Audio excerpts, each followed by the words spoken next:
Everybody. Hey, everybody. Oh, my goodness. It's like, we're about 30 seconds into it. Like, we're 30 seconds early, I think. I think we're like 30 seconds early. So let me just go ahead and go live now. All right. Hey, you guys, thank you so much for tuning in. This is my third episode of Beating Cancer Today. And we're getting like insane good feedback. And I'm not really good on the technical side of it. I'm not familiar with this Facebook platform. I know that it reaches masses, and I'm very grateful that I have the opportunity to do this Facebook Live episode. But you know what? You guys, please, everybody has somebody in their life with cancer or who's affected by cancer. Share this. Share this with everybody and ask those people to share it again. Sometimes if you just ask, people do it, and it'll build a platform and it'll raise the audience. So maybe this information gets out to the people that need to hear it. I don't have to I don't have to have a million people. I just need that one person that really needs to hear this. So it's only going to happen with you guys. If you guys kick in and spread the word, then hopefully this thing will get out there. The information will get out there and it'll save some lives. Because I don't think we could depend on society, government or the health system or whatever to step up and do this. So we got to band together. This is our network. This is our lifeline. Please join the group, keep sharing the link with everybody else, and ask them to do it also. Email me, DM me, however you do it on this. You can message me with any questions, or you could email me, beatingcancertoday@gmail.com. I'll answer all your emails. I've been doing it all week. I've been doing it for the past few weeks. And actually, for about the past year, I've been trying to be the best advocate I could be for this, what seemingly is a cure. I got news this morning that another success story. So it's it's working, and I think that if we kind of dial it in together, and don't think by tuning into this like this is the end all be all. I learn more things from other people than than what I do just randomly, because people try things and the proof is in the pudding. You can't just believe what you read on the internet or whatever. But when you talk to people and you have the dialogue and you hear their stories, well, that testimony, that's what I believe in. So please make sure this word gets around. Make sure that we share the information with the people that need to hear it. We're going to go over some clarification of dosage. The more it's like a rabbit hole. So the more I look into this, and the more I try to continue to stay vigilant and educate myself, um, the more I talk to other people and I see what people are doing. Um, you know, well, let's back up a second. What happens in that moment when you get diagnosed? The doctor comes in and nobody really wants to be the one to tell you, right? So they come in and they say, hey, listen, we ran these tests, da da da da, and this is the situation. Usually they're pretty straightforward about it, and in my case they were not. It took them like 9 days to tell me that I actually had cancer. Um, I wonder if I actually was stage 4 cancer when 9 days prior when they started doing the testing. I don't know how fast it was spreading, but I feel I was sick for a while. So, but nevertheless, it's a fight or flight. At that moment, you got to decide. Am I going to curl up, into the fetal position and just, throw my hands up and hope for the best, or am I going to fight? I'm going to take an active role in doing this. I want to take an active role and in being an advocate for myself. You're the only one with skin in the game here. After 3 years of my doctors practicing medicine, you know, if we're all just practicing and I'm the only one with skin in the game here, I think that it's worth a go. So I'd said all that so I could get to the point, and then it's a long-winded circle, but really what it comes down to is make a decision. Make a decision. If you're gonna fight, then fight.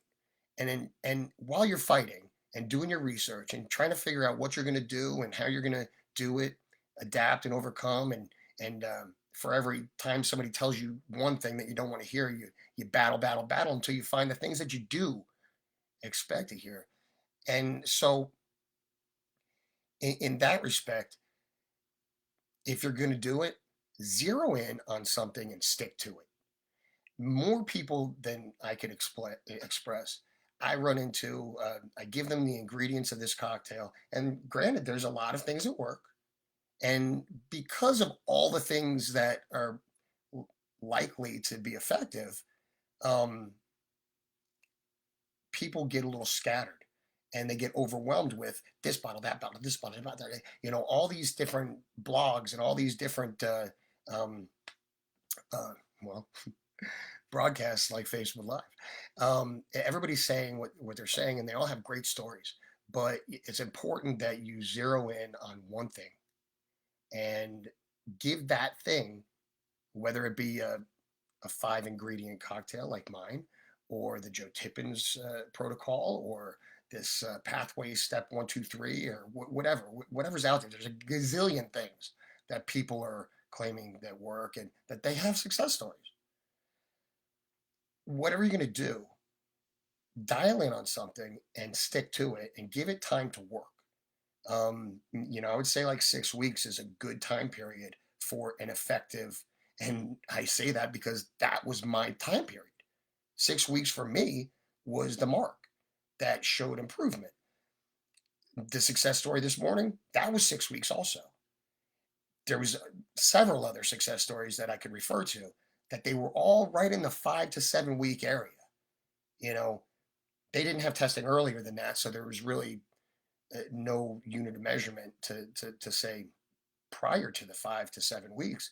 But I think 6 weeks, because of my own, everything that I talk about is my own personal experience, right? So that was my experience. 6 weeks was what it did. And everybody said, oh, well, do you take the fenbendazole 3 days on, 4 days off, 4 days on, 3 days off, 7 days on, 2 days off, whatever.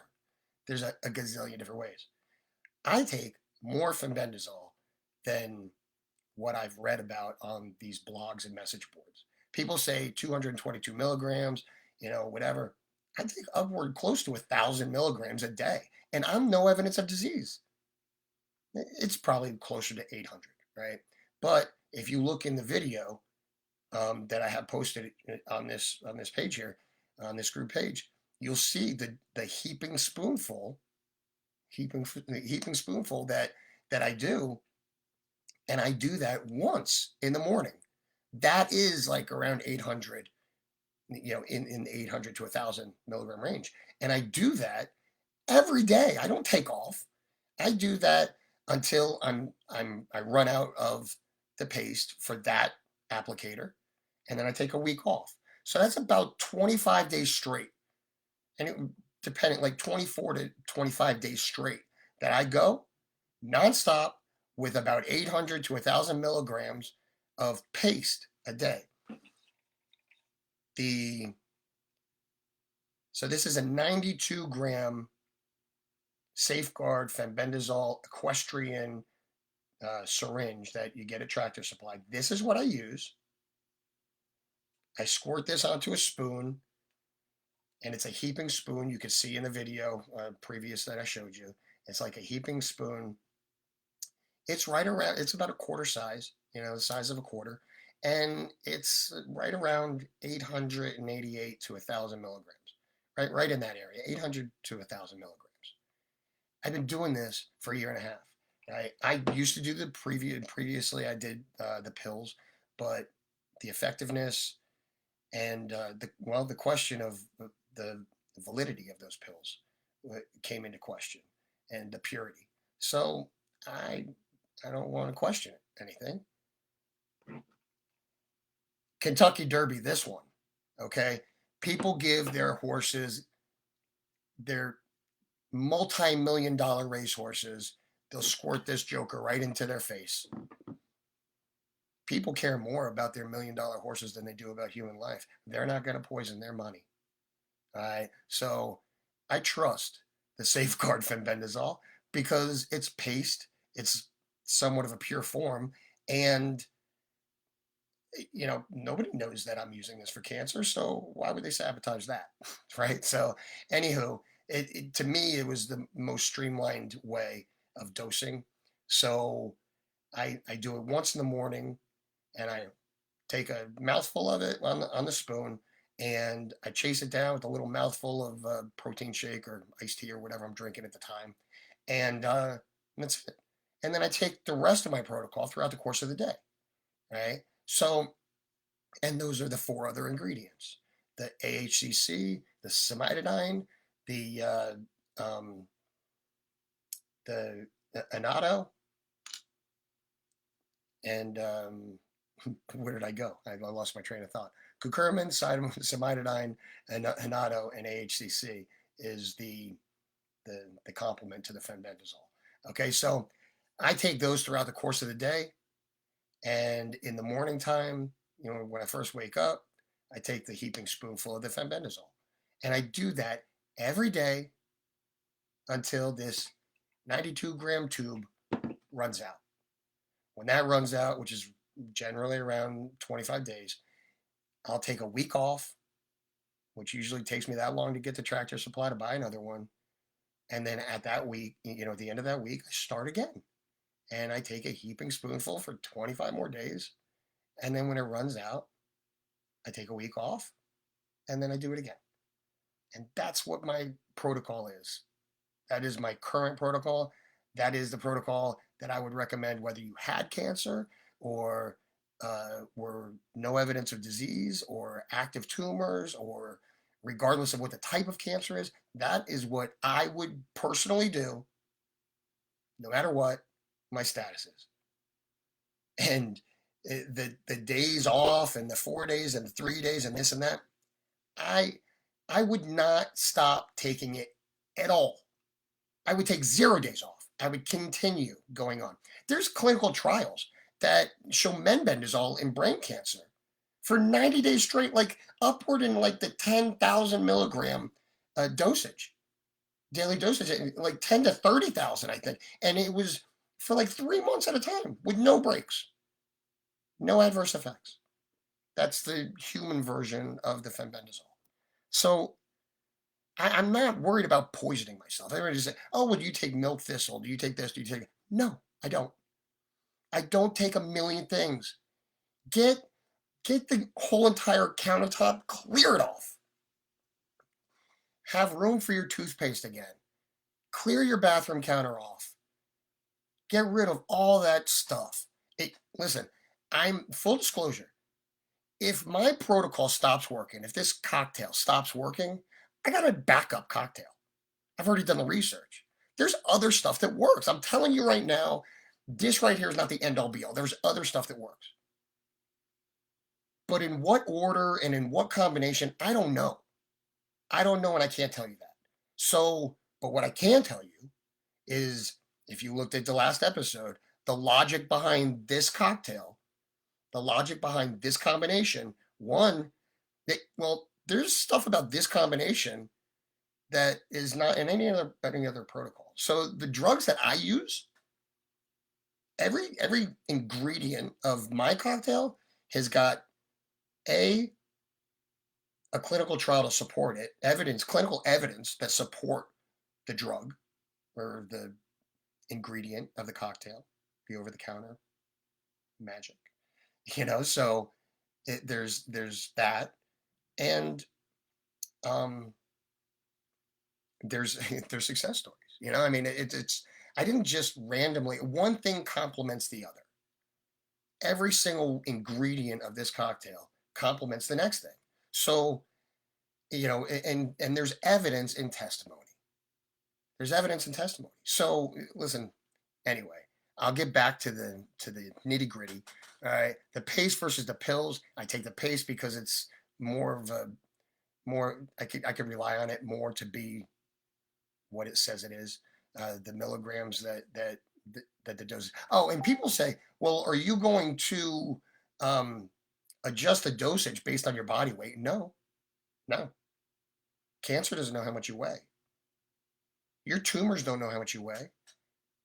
I mean, and quite honestly, I'm 200 pounds. So I'm 200 pounds. When I started this thing, I was like, well, actually, I was a lot lighter. When I started it, when I got diagnosed, I was like around 250, and I got all the way down to like in the 170s. Well, I mean, I was like, I had lost like I think 90 pounds or something like that, and so I got really light, and then I kind of gradually crept back up on the scale. But the point being is, cancer doesn't know how much you weigh, and not for nothing, even though there's the equestrian measurement on here, the equestrian measurement per pounds or whatever, 1,000-pound horse is, it gets this much or whatever. There's no adverse effects, and there's no, there's no, actually, to the contrary, there's clinical trials that suggest otherwise, that it's not going to hurt you for at least a 90-day extended period, right? So, I mean, and at that point, you're past that 6-week trial test mark anyway, um, so yeah, so I don't alter it based on your body weight, because your cancer doesn't know how much you weigh, and honestly, I don't think the fenbendazole cares. I don't think it's the toxicity is not, well, it's almost non-existent, I guess. I mean, I can't definitively say that, but that's kind of the way I feel. I mean, I feel awesome. I mean, I don't know what the long-term effects of this is, but I do know what the long-term effects of cancer is. Nobody knew what the long-term effects of the COVID vaccine is going to be. People are dropping like flies. I'm going to take my chances on this. And you know what? My dose in the morning is a heaping spoonful of paste, anywhere from 800 to 1,000 milligrams. That's what I take.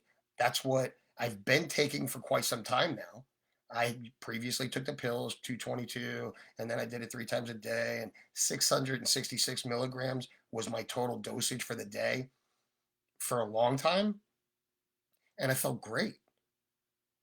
And then I started doing a little research, and a little bit more wasn't going to kill me. In fact, it wasn't going to hurt me at all. In fact, it's only going to help. So yeah, so that's why I did it, and I don't regret it. In fact, I feel pretty darn good about it. Um, Commitment to the cocktail is important. Document your journey. Because if you don't, I document everything. I can tell you since September 2nd, 2021, exactly what I've taken, when I started it, when I stopped it, how much of it, when I adjusted it. I can tell you everything. I am because if something happens to me, I want the next guy to be able to pick this up and figure it out, or the next girl, or whoever, right? So I think it's important that we document things, and I think that we learn by reflection. We go back to this documentation and we adjust, so I think it's very important that you stay vigilant, and you don't be afraid to adjust your protocol, your intake. Listen, I could sit here and tell you what worked for me, and what is currently working through testimony, hundreds of people that I personally have spoken to, right? So I could tell you but at the end of the day, you're the one with the skin in the game. So you adjust things based on your own accord, okay? And do what feels good to you. Be your own advocate.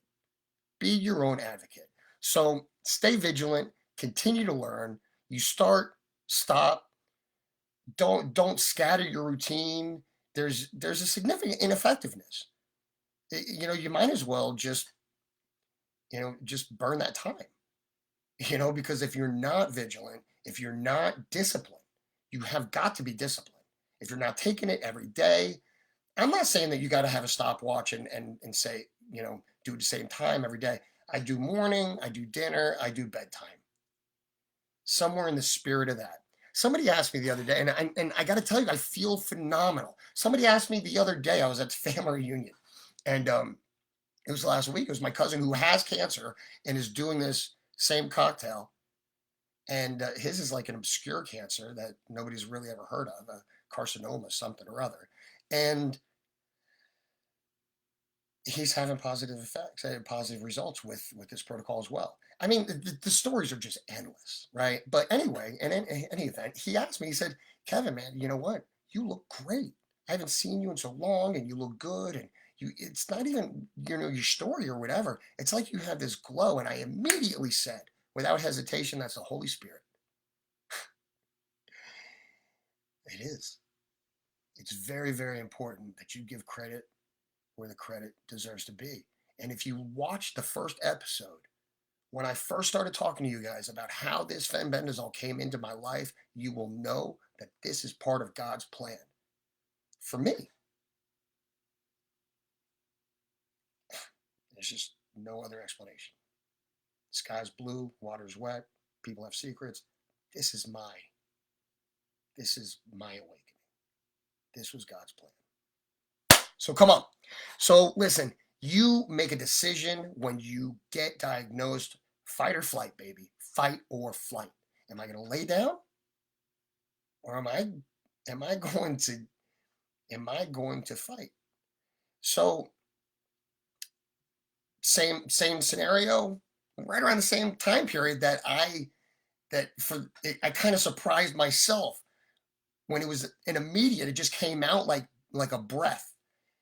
That's the Holy Spirit. That's the glow inside of me, right? And it's very important that you give credit where credit is due. And the reason why this is so important is because I feel phenomenal because I did the work. You got to do the work. You can't just take a bunch of things and hope to get better. You got to do the work. And I'll explain to you what I mean by doing the work. I am breaking my butt to build back a better Kevin. That ain't a political term because I heard that in politics before. No, listen, I'm trying to build back a better Kevin because if I went through this whole battle just to return to be the same Kevin that I was before, well, it doesn't seem like that was worth a fight because that Kevin, he wasn't as good as this one. I can tell you that. In fact, he was kind of not good. Anywho, you know what? If you're doing the same thing now than you were doing before you got sick, and you're expecting different results, you're expecting to get better, then you're a fool. Sorry, you're a fool. You can't get sick. You can't be at the bar and drinking and doing this and that. Listen, everything in moderation is fine, whatever. I'm not here to judge anybody. But you can't be living a lifestyle and expecting something to change in your life. You're living this lifestyle, you end up getting sick. I don't know where cancer comes from, whatever. I can't, I, I, I skipped right over my huge disclaimer of me not being a doctor or educated in the medical field at all. I have no medical training, biological training, cancer training, any type of training or education whatsoever. I'm just a Marine who wants to stay alive. And that's it.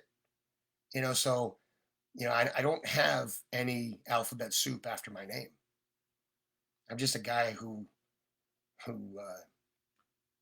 had to take a leap of faith and worked out.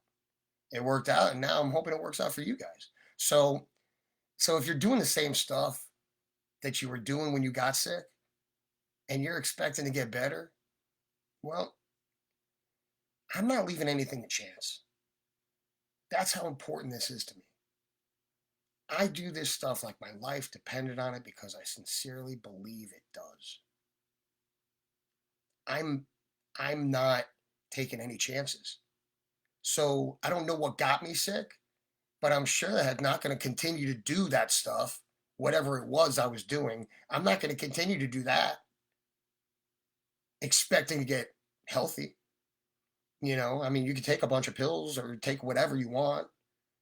If you don't change the pattern, you're not going to get better. And if you don't dial something in, stick to it. Don't be scattered all over the place. If you're scattered all over the place, you'll never have a constant. You'll never have a baseline. So you gotta pick a protocol, pick a cocktail, whatever you want to call it. Pick a select, simplistic, maybe 5 different ingredients. Stick with that. Don't go nuts. If it doesn't work after a few weeks, get a test. Use testing to judge not how you feel. Use actual medical testing to confirm or prove that it doesn't work, whatever.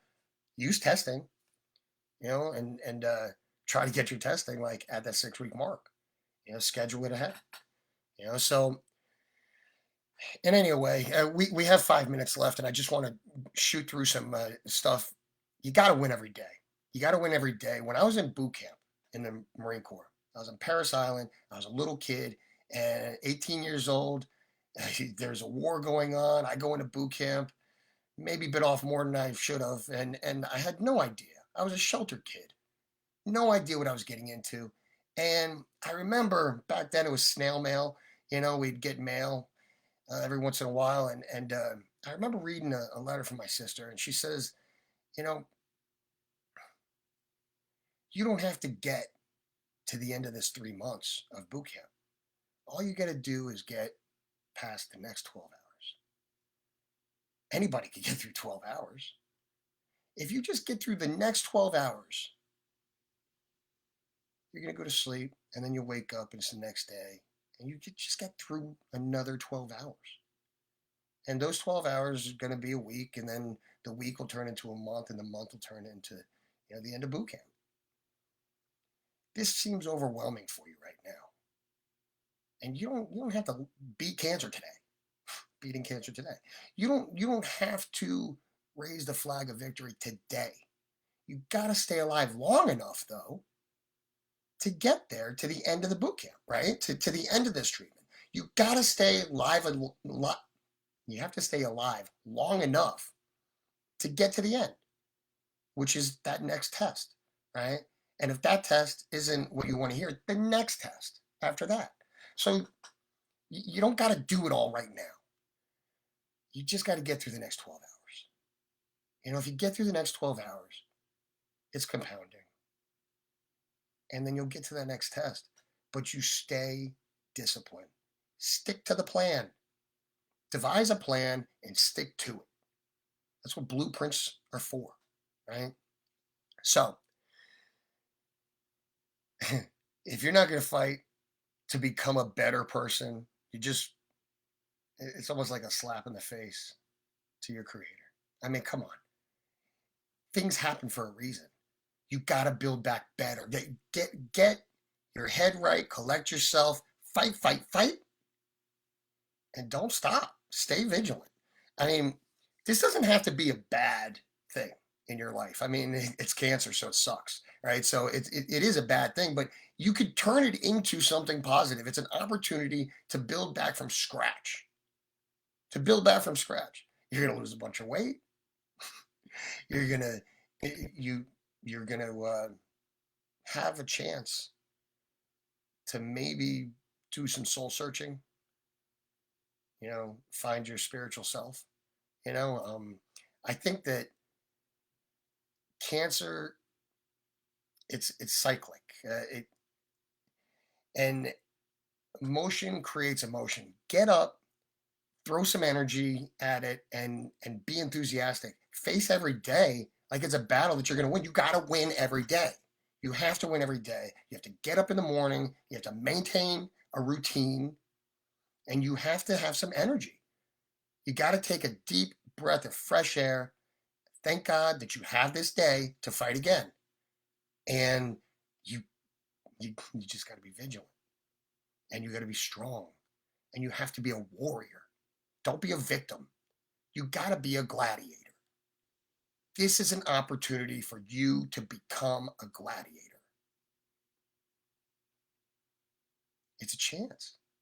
It's a chance for you to start from scratch. You could become a gladiator.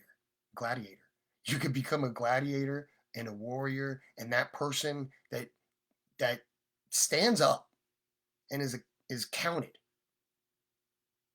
Your voice matters. You have to be your own advocate. Ask questions. Email, DM, do whatever you need to do with me. I'm available. I'll help however I can. Ask your doctors. Be your own advocate. Question them. Question everything.